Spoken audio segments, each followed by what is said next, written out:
Jane, when you're ready. She's not. Okay. Alright, so to what extent should we be able to experiment on the human genome? Our point of view is that experimentation on the human genome should be limited to medical uses only. And there are several ethical reasons behind why I believe medical uses should be allowed.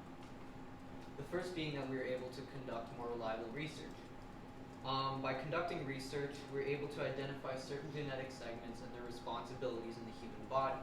This leads to extensive knowledge on human disorders, and this can help us create better prevention or better therapeutic treatment for patients and leading to a better quality of life. A popular counter-argument to conducting research on the human genome is eugenics. Eugenics is the study of arranged reproduction to create children with desirable traits. A very extreme version of this was during Nazi times, in which they bred forcefully to create pure Aryan blood through forced sterilization, genocide, and genetic testing, which was usually non-consensual. However, this is most likely not going to happen today because we have extremely strict conditions on testing. The patient has a right to consent, withdrawal at any time from any experiment, and has consent for sharing any results or withdrawing those results at any time. There are also several eugenics laws, such as laws of how the data is stored and remains confidential. Therefore, it cannot be used for anything that the patient does not give consent for, again. Do the risks outweigh the benefits? According to Matthew Liao, a moral philosopher at New York University, we have a right to be worried about the ethical consequences. But when Matthew Liao was talking about immoral use of scientists in China who used genetic modification to create HIV-resistant embryos without any previous consultation, these scientists did not follow the basic principles of research transparency. This was later discussed in the 2015 Summit on Human Gene Editing.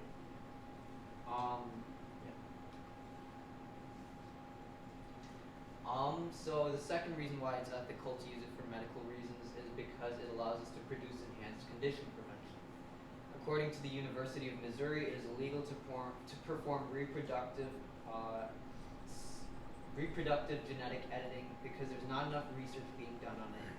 By continuing research on this that is consensual, biologists would be able to create prevention for any genetic disorders for any future children. In addition, for embryo experimentation, according to the Resource Center in Kansas, experimentation on a human embryo is not harmful to the embryo. They have found no correlation between increased pregnancy complications and genetic experiments with embryos. Therefore, it is ethical to experiment on the human embryos if it is done safely and according to regulations. This experimentation can help biologists further our understanding of how we are able to prevent genetic disorders before birth, thus increasing the quality of life for many future generations. An example of this is Down syndrome. Scientists from the University of Massachusetts have found a way to silence trisomy 21, which is the chromosome responsible for Down syndrome, in cell culture taken from an embryo. Through further research, this discovery could be applied to human trials. Finally, if we experiment on the human genome for medical purposes, we could improve modern therapeutic treatment options. As an example, after treatment being administered in 18 children with severe combined immunodeficiency, a 100% cure success rate was determined from genetic therapy. However, the therapy was extremely expensive despite being extremely effective. Therapy was priced at 594,000 euros with a money-back guarantee.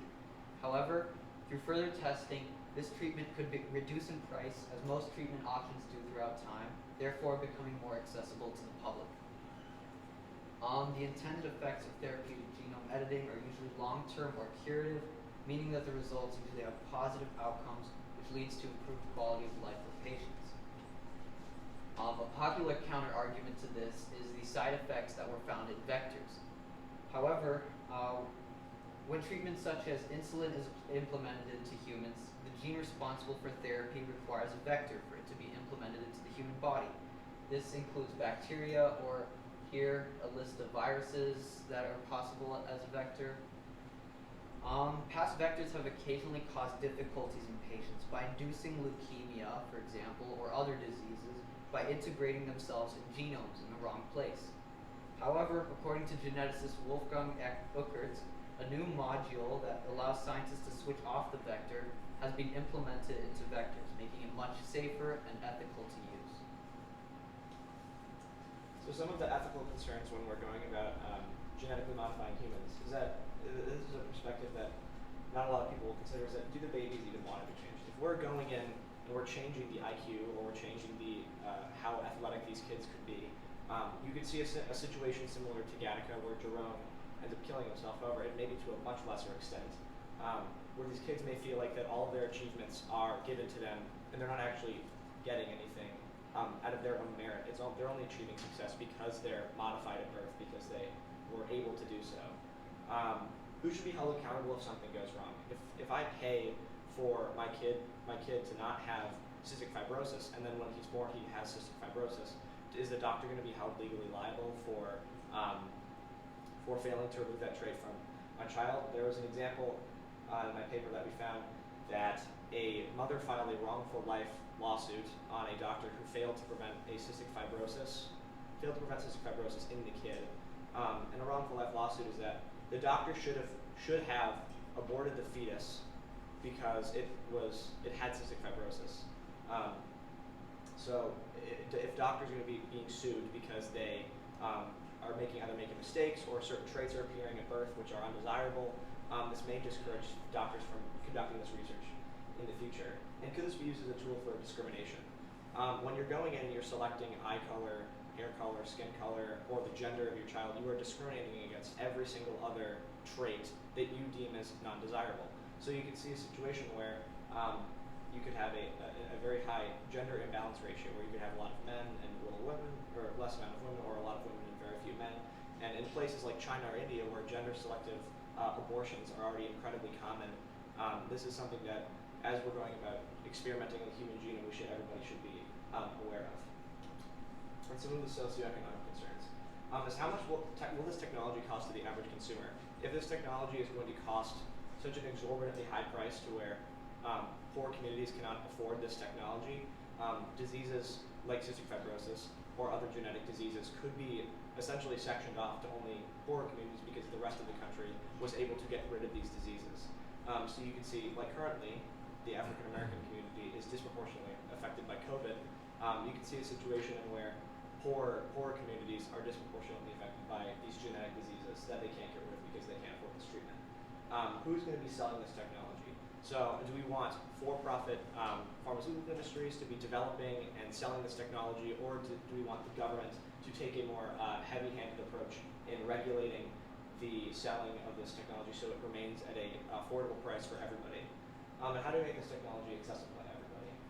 You may have certain communities where they can't afford this technology, or that the infrastructure is not in place, so places like rural areas may not have the equipment or the infrastructure in place to allow them to get genetic treatments for their kids when they're growing up. So because of all these concerns that we have, both ethical and socioeconomic, our solution is to be a ban on non-therapeutic treatments. And this has been in place in several different countries. So in the United Kingdom and France, doctors have to get licenses in order to perform this. And then if they violate any terms of the license, the government can either jail them or they can place heavy fines or ban them from practicing. And this helps to mitigate some of the ethical concerns, which makes a more equitable system, which means that the treatments can be accessed by everybody, no matter how rich or poor you are, or how well you're standing in society. And in places like Germany and Italy and Austria, these treatments are banned entirely. However, but because we see such a huge medical benefit, we feel that banning it outright is going to be net negative when we could be curing all of these diseases that afflict so many Americans. So that we and William feel that with the correct regulation and with the correct guidelines, that we could go about this, we could go about changing the human genome to where it is an ethical practice, and we can help mitigate some of the diseases that people are afflicted from. Okay, thank you. Right on. Nice job.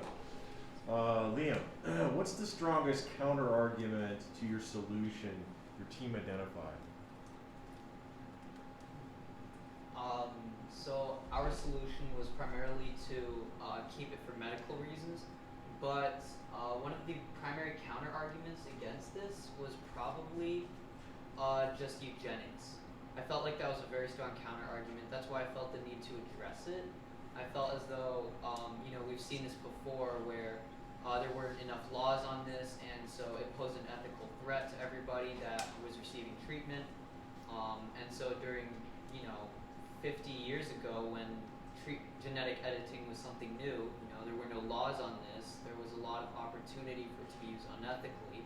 And I guess that's one of the biggest counter arguments. So I felt a need to, address the eugenic situation part of it to show that we have laws now, it's not as big as a threat anymore, and it's way less likely to happen. Okay, thank you. Aiden, in what way did you improve your ability to work with a group as a result of the project? So I think coming into this project, I was very anti-genetic engineering just because I think my research area was very focused on the cons of human genetic engineering, and I think in order to balance my approach and to balance my perspective, I had to engage in like a proper dialogue and with Liam, and we looked over his paper and we looked over the research that he'd done. We had a discussion about the pros and cons, and that really, I think, helped me in coming towards more of the center of to where I was convinced that we could go about using this technology in a fair and equitable and ethical way. Okay, thank you. All right, another round of applause. Those of you that are